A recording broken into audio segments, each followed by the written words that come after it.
ধীরগতির বিচার নিয়ে কি ভাবছে শহীদ পরিবার?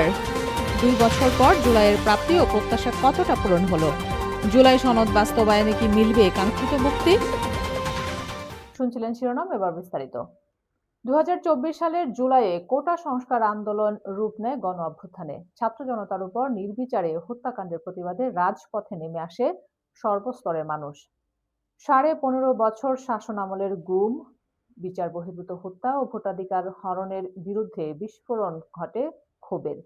অবশেষে 5 আগস্ট দেশ ছেড়ে ভারতে পালিয়ে যান শেখ হাসিনা।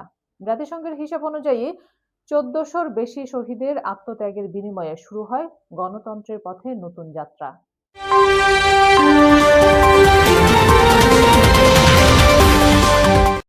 গণ অভ্যুত্থানের 2 বছর পার হলেও জুলাই যোদ্ধাদের প্রত্যাশা, জুলাই সনদ বাস্তবায়ন করলে মানুষের আকাঙ্ক্ষা আরও বেশি পূরণ হবে। এ বিষয়ে সাধারণ মানুষের বক্তব্য, জুলাই সনদটা বাস্তবায়ন করলেই ম্যাক্সিমাম প্রত্যাশাগুলো আসলে পূর্ণতা পাবে। আমাদের যে নতুন সরকার আছে পূরণ করে দিবে না, এটা আমি আশাবাদী। এদিকে জুলাই হত্যাকাণ্ডের সাথে জড়িতদের বিচার প্রক্রিয়া ধীরগতি নিয়ে উদ্বেগ জানিয়েছে শহীদ পরিবারগুলো। মামলা ও তদন্তের গতি বাড়ানোর উপর জোর দিচ্ছেন সংশ্লিষ্টরা। এ প্রসঙ্গে জুলাই শহীদ স্মৃতি ফাউন্ডেশনের সাধারণ সম্পাদক শামীম আরা জামান জানান, কিভাবে লোক বাড়ালে, কিভাবে কোথায় কাকে সাপোর্ট দিলে এই মামলাগুলো, এই তদন্তগুলো যত দ্রুত হবে ততই আমাদের জন্য এটা একটা শান্তির জায়গা। শ্রেণী বৈষম্যহীন একটি দেশ গড়ে তোলার এই লড়াইয়ে শহীদদের আত্মত্যাগের যথার্থ মূল্যায়ন করতে হলে গণতন্ত্র ও আইনের শাসন প্রতিষ্ঠায় সকলকে ঐক্যবদ্ধভাবে কাজ করতে হবে বলে মনে করছেন বিশ্লেষকরা।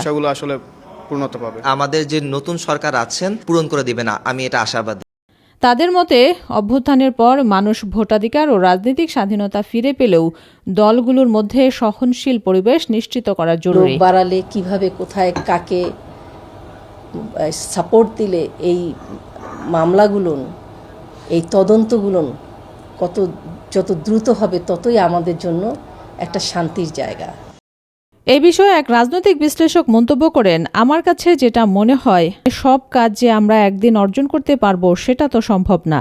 কিন্তু আমি মনে করি অন্যান্য গণ অভ্যুত্থানের তুলনায় আমরা কিন্তু জুলাই পরবর্তী সময়ে অনেক কিছু অর্জন করে ফেলেছি।